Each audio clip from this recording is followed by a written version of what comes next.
Alright, let's start this shit. So I have like a little thing over here. That's what I have the mic. It's because I don't want any noise from the outside to catch in the video, and I don't want to mess around with the sound either because the sound is pretty bad for me already. Based on the short experience that I be having, this is like my I don't know my 10th video. And I only post. This is like the fourth one that I'm gonna post.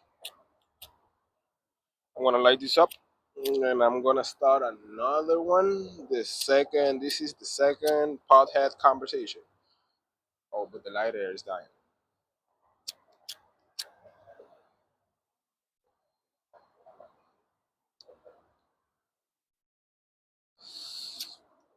Just enjoy this and let's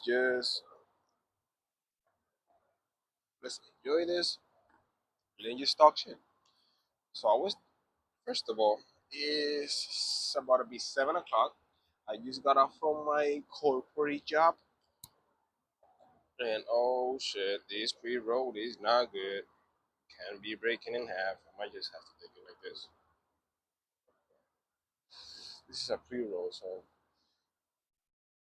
but this right here might have got wet or something. See? I don't want this to break away because if it breaks, I'm gonna cry. I don't want to cry to show on the camera for a joint. Anyway, I just got off my corporate job and I just want to have a conversation. I feel really happy though, so I just want to have a conversation. I want to speak about why I smoke, why I started this the pothead conversation. But I want to first start with the story of how I started smoking. I started smoking when I was 14 years old. And before I was 14, there was a song that was I smoked weed since I was 14. Yo fumo marihuana desde que tengo 14, which is by Cultura Profética. That's a Puerto Rican band, which I love a lot. And when I turned 14 and I started smoking weed, I was like, oh shit, I could actually the song actually, combine with my lifestyle because I was smoking at 14. And even though I was a bit proud that I was smoking weed, I wasn't actually in a good moment when I started smoking weed. I remember the first day that I ever smoked weed, there was a friend of mine that got killed for about 2 years ago. I want to emphasize this because this is the first person that ever rolled me a joint. I gave him the money, he got me the weed, he rolled it, and he gave it to me. And this first blunt, he was like, I'm not smoking this with you. I want you to have this high by yourself. And I did not got high because I did not know how to smoke. I used to do this. That's what I used to do. Damn, that's what I used to do. I did not know that I had to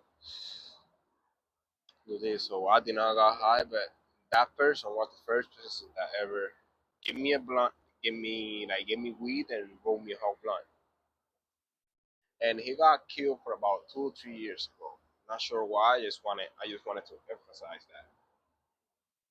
And when I started smoking weed, I was in a state where everyone in my surroundings were doing the same thing. They were smoking weed, they were doing drugs, they were doing alcohol, and all of these people that was doing it around me, they were all family members. Because when I grew up, most of the people that was in my surroundings were family members. And I have two sides of the family. The side of the family that weed was evil, and the side of the family that weed was good, but it was evil in the eyes of the public. Which is I smoke weed quiet, but if someone asks me about weed in public, I would just deny it. I would just go against it. So I have those two type of family members. Me, I never questioned anything about weed. I never said I was not gonna smoke. I never said anything wrong about weed. What I do remember is when I stopped smoking weed for a long period of time. I do remember that for various reasons, but we're not here to talk about that. I remember when I started smoking weed when I was 14. 5 months into weed, 5 months into weed, I got a I got a someone really close to me, and I asked this person if I could smoke weed in the backyard of my house. And this person was just, trying to say yes because this person wanted to smoke, but this person also didn't want me to get hooked up with weed because the perception of weed was that once you smoke weed, you're closer to do cocaine, you're closer to do heroin, you're closer to do any type of drug once you touch weed, which was a misconception that I had at the time because I never thought of touching any other drug other than weed, even though I never considered weed as a drug. But at the time, when I was 14, I was just having these thoughts of oh, I'm just gonna smoke, I'm just gonna smoke, I'm just gonna smoke. And I thought I was a cool guy because I used to smoke. But honestly, I was just smoking because I didn't have no real connection. I was smoking because no one asked me question. No one have a really kind conversation with me about anything. I was just a teenager that was a troublemaker that liked basketball, but he was not as disciplined as he should. That was really good at basketball, but his behavior was just erratic. I was just out of control. I was just disrespecting. I was just doing. I was pretty much living an adult life being a teenager. So there is a lot of chapters in in my teenage years that I actually jumped. I didn't get to experience a lot of what teenagers usually experience, but I was experiencing what adults experience while being a teenager. I was experiencing anxiety of life. I was experiencing death threat. I was experiencing really hard depression. I was experiencing a lot of insomnia. I was experiencing a lot of stress. And all of these were related because I didn't have anyone to speak about. I didn't have anyone to rely on. The only thing I could rely with back then was either weed or basketball because video games were not as entertaining as they were after after I started having those adult situations. So video games were fun, but it comes to a point where the stress is so much that the distraction, the entertainment of video game is not enough. It's not. It was not. It was just. It was just not good enough. It was. It was so to a point that it was not good enough that I have to sell that. Even the PS3, but that was 2014. I had to sell my PS3 because I couldn't. I just couldn't play video games anymore. I didn't want to play video games anymore. I'm a fucking adult. I'm living like an adult. I'm partying like an adult. I wasn't much of a drinker, but I was a smoker. Not a pretty heavy smoker where I used to smoke 5, 6 blunts a day, but I used to be pretty high for pretty much. I used to be high for about 45% of the day that I was awake. So at 14, smoking in this amount of time is kind of dangerous, and it's not a good idea to do it. Um, and once like 5, 6, 7 months kicked in, I remember this particular night that I wanted to sleep, and I couldn't sleep at all.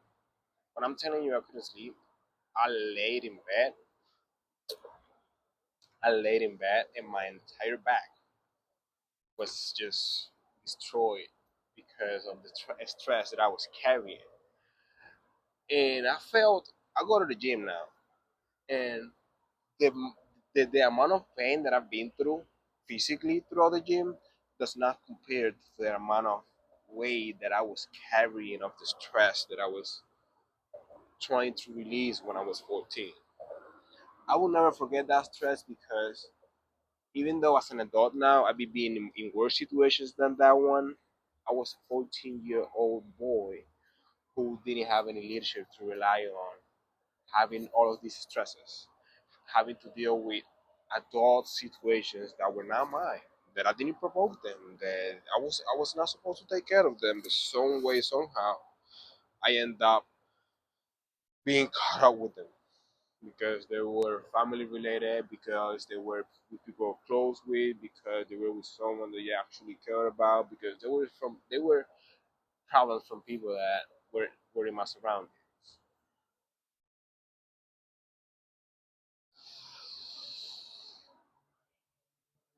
And having all of these problems back then, the most effective thing that you had to rely was with weed.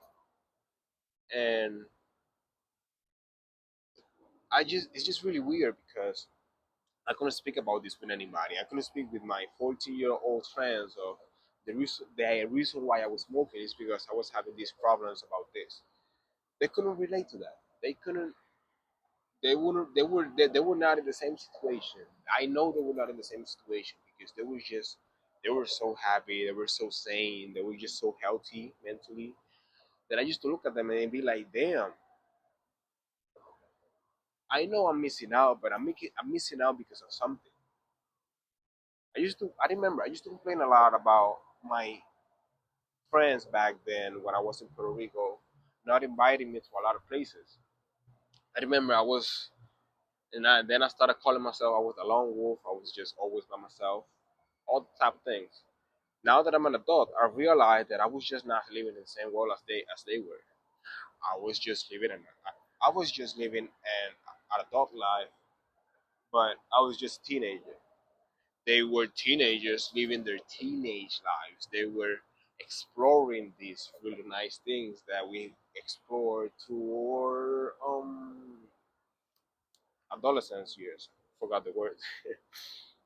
Adolescence years. And me not being able to open up back then with anyone through anything, and then having all of these problems at school, having bad grades, and my parents had to punish me for some other for my grades, and I was just nowhere with anyone to anything.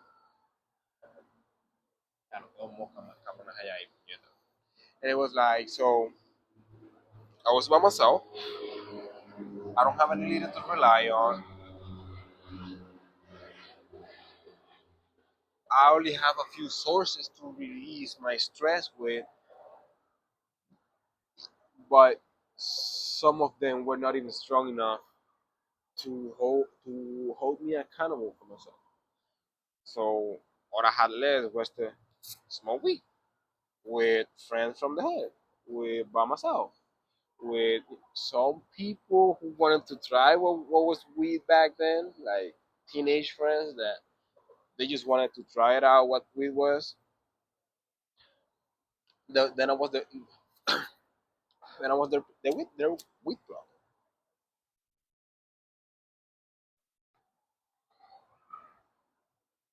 Now that I'm an adult, that I've realized that I was not in the same world as them, I don't question them anymore. I don't feel the need of, oh shit, you guys didn't used to invite me to this. Now it's like, now I know why you guys did not invite me at all.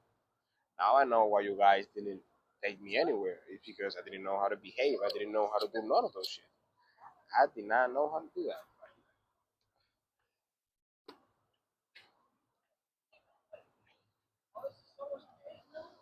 Why you guys? Yo, bro. I don't know. When I see people smoking weed, I feel like this is a community. Can I tell you something real quick? When I see people smoking weed, I feel like we are a community. You don't feel the same thing? I feel, I do. I feel like it's a mutual understanding. That you gotta ease your mind. That's just Relax. yeah. Cause listen, bro. I say all the time, bro. Pick your poison. Whether you drinking or smoking. Cause I know a couple people with some dead brain cells doing just fine, but I know niggas be missing liver. Because with drinking, people look at each other and it's like, what the fuck you looking at? We're smoking, it's like, oh shit, enjoy it, man. I know why you're looking at me. We just flying right now. See you around, guys. What's your name, bro? Trey Ish. See you around. And this part of myself, where I just talk to people like that, that's part of myself is what I wanted to always release. That's what I always wanted to do. I always wanted to be social. I always wanted to be happy. I always wanted to be this happy person. And I remember some people in my teenage years, they got to be this version of myself that was just this guy, this energetic guy. That's what I wanted to always portray. But having that type of energy as a teenager and having those type of problems, it was like a mixed signal that I have too much energy, but not for the right thing, not for the right reasons. But I always knew my conscience was always talking about what was good and what was wrong, and I always accepted to myself that okay, this what I'm doing is wrong. I know it's wrong, but I'm gonna do it. I don't care. And when I was not doing something wrong, when I was trying to do the opposite, is when it's usually interpreted as used to interpret it at least back in the days as oh yeah,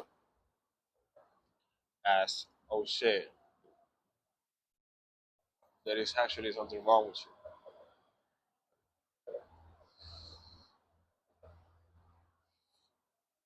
That happened, and that happened a lot. Now that I realize, and it's kind of hard when now as an adult you realize that. As a matter of fact, no, I'm gonna stop myself right there. Wh- With the moment I realized my friends were not in the same place as me, is when we all turn like 21, 22, 23 this years now. Is when I see them doing the things that I was doing when I was 14, but they are 25 now, 24, 23, 26. You know, they are grown men, grown adults. Now that I see them doing those type of things that I used to do that when I was 14 and 15, I started thinking, who do I used to hang out with the most? And it got me wondering, all the people that I met back then, they were all over 20. Most of them were over 18 years old. I was the only one with 14, 13 with one other friend, which was my best friend at the time. We were the only kids in an adult environment where the environment and the vibe was fucking heavy because they were killers, they were trigger pullers, and I got the yellow, and it was just fucking tough. Now that I see them doing all of these type of things, I'm like, shit is pretty boring for me now. That is pretty boring to me now. Like the things that I do now are things that a 30 or 40 years old is doing now. That is what I started realizing. And then I was like, oh shit, hold on. So that means that this chapter of my life, the prime of this chapter of my life, happened already? Or is it because it happened at the level they're doing it now because we can always level up. We can always do that in another country, another continent. You feel me? And that is kind of my kind of perspective now because I don't want to go to the nightclub now. I want to go to see these fucking techno festival DJs that they do a 12-hour fest. That is what I'm into now. I'm just that is like die hard party. Those are big shit, real deal. Compared to being in a fucking nightclub through the night. Now, unless you're in PR, unless you're in Puerto Rico, that is fun because a perreito never a perreito is never bad at any time. If you guys are Puerto Rican and you guys will grow up in the island, ya perreíto is ya have experience with perreo in the island, yeah, ya know what I'm talking about. So when it's that, then okay, I could maybe, but I'm not into going into those type of environments. That page, I could go there from time to time, maybe I don't know, every 3 months, 6 months, once a year.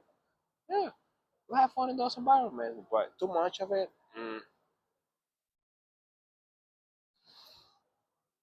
Now that I think about that about myself, I see what I want to do now with what they're doing now. Now I'm trying to create something from scratch. I'm trying to create a brand. I'm trying to write. I'm trying to create my own business. I'm trying to help people close to me be successful on their own endeavor. That's what I'm getting into right now. And I see them, and it's like you're not doing nothing wrong. I'm not better than you, but we are not in the same place, and our mindset is completely different. Let me take this example. I'm doing all of this, but I have a shitty ass job. But in the shitty ass job, I'm blessed enough to have enough time to do whatever the fuck I want to do, and I do a lot of things there. I don't want to get into details because that's kind of the work that I'm doing.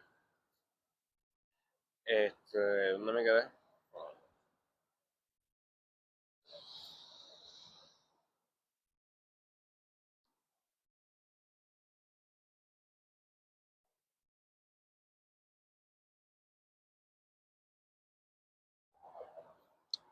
¿Dónde me quedé? Okay. And when I see them, and I talk to them, they have their established jobs, regular jobs, maybe some regular jobs, regular careers.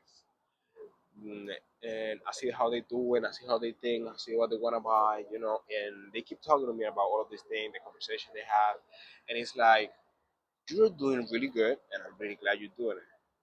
But you could do better if you think this way. That's not something that I say, that's something that I think. But then, I have to catch myself sometimes because I used to be guilty of this. I used to judge a lot of people because they were not doing what I thought was better for them. So when I stopped catching myself in these micro mistakes, when I at a point I thought that I was better than other people because they didn't have this mindset, I stopped myself and I was like, no, it's not the same situation. They haven't been through what you've been through, and you haven't been through what they have been through, and your perspective, which is my perspective and their perspective, is not about life. It's not the same. They, you guys were raised different. Your personality as you grow up can completely change, and your influences are not the same as those other people. And that play a really big role in the. As a matter of fact, that's the major role that plays in every single person until they're like 20, 21, 22 when they start making things, for themselves. And me with 25 years old, having all of this knowledge that I have because I read like 100 books for no reason, for reasons, but that's just for another topic. And I have been through all of these experiences as a teenager that they were adult related, and I think to myself, oh shit, no, they have lived what is considered to be traditional. You have not. I have not lived that. I have not lived the traditional way that was for most people. Even though growing up, I thought most of the things were traditional. And I'm like, oh shit, never realized that.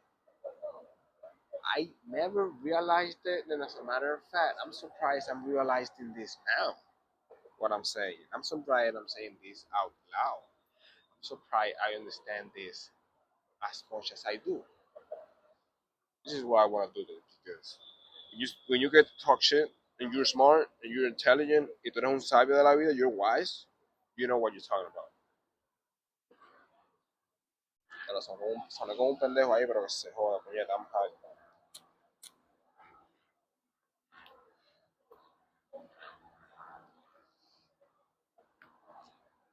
And it makes me wonder how I started smoking weed.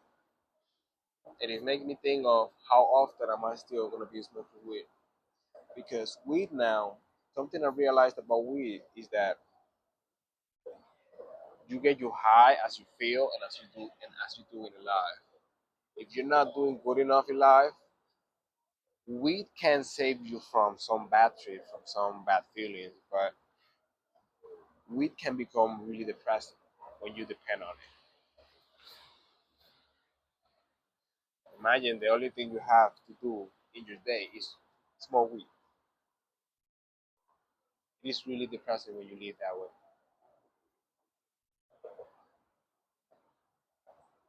And in the culture that I grew up, that was what is that is literally the culture of weed smokers, of the old school of weed smokers. They were loners.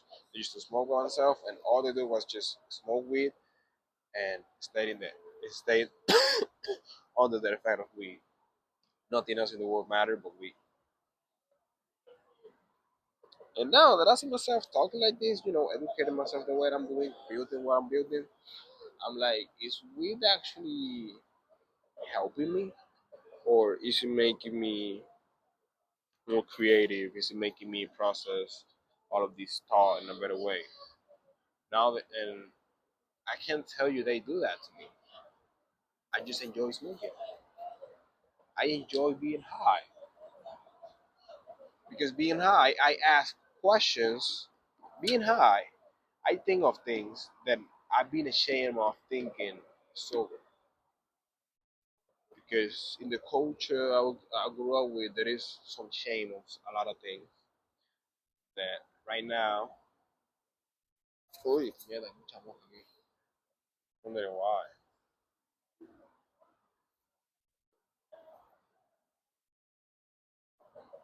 La flor.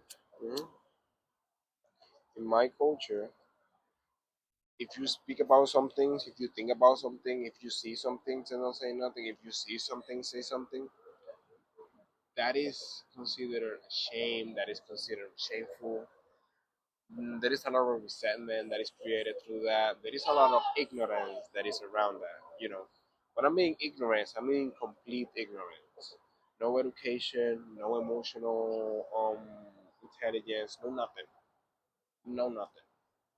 And this is just completely true. This is reliable information.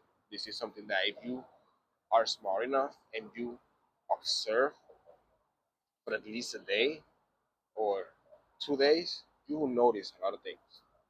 And if, and I say this because I say 1 or 2 days because that's how long it takes me to get to know someone a little more depth without them telling me something.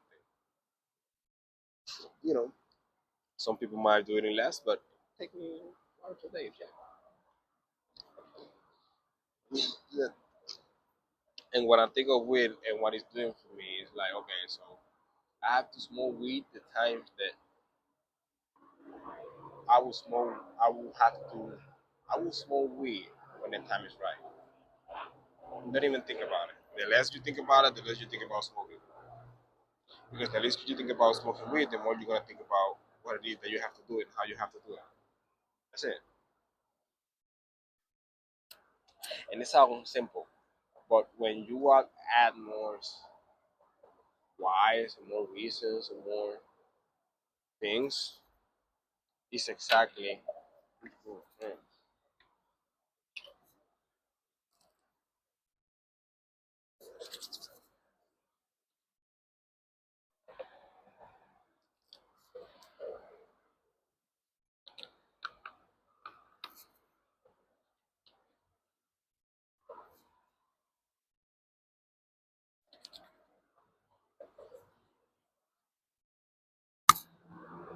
Mira, tengo las manos pegajosas porque toqué eso ahorita.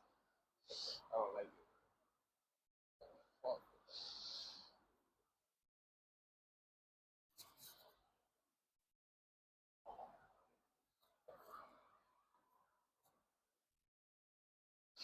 what I was saying. The fuck what I was I saying? Forgot what I was saying. Me tenía que lavar las manos, puñeta.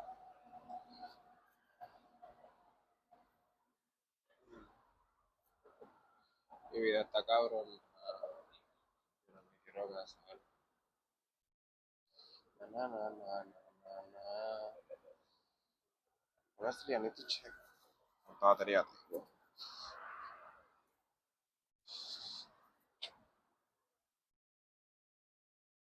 12%. Okay, no problem. 12% is good. Like 10 more minutes, and I'm out of here. Nah, only 12%. Fuck.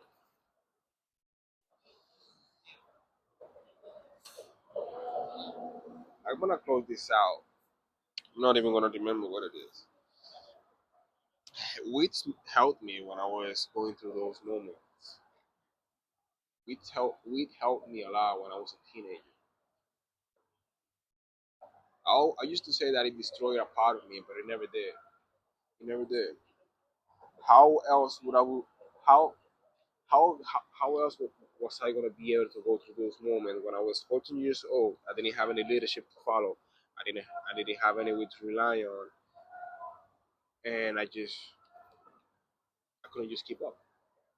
I was a teenager living an adult life. What else? What else? What pas? ¿Qué más yo podía hacer para to understand this, to get away from reality, to try to process better thoughts, to try to distract myself? How else would I relax if I'm a 14 years old having adult problems and I don't have anyone or anything to rely on? When I mean anyone or anything, I mean it. No, no, not a single person, nothing, not a single person. The only thing that kept me alive was basketball and weed, and I quit weed to play basketball. When I played weed to play basketball, I became a college basketball player. So it helped me the way it helped me. I quit help basketball. I built it. I stopped basketball. Some things happen, I just stopped basketball anymore. Started smoking again. Now it's helping me build all of this. That is just my takeaway. We never. I used to say that we'd hurt my basketball career early on, but that's just bullshit. I thought basketball was my life, but it was just a way to distract myself too. But I'm here now. I'm creating this, and I'm gonna end this now because I only have 10%, and I want some music with my eye after I get the fuck out of here. So I'm free.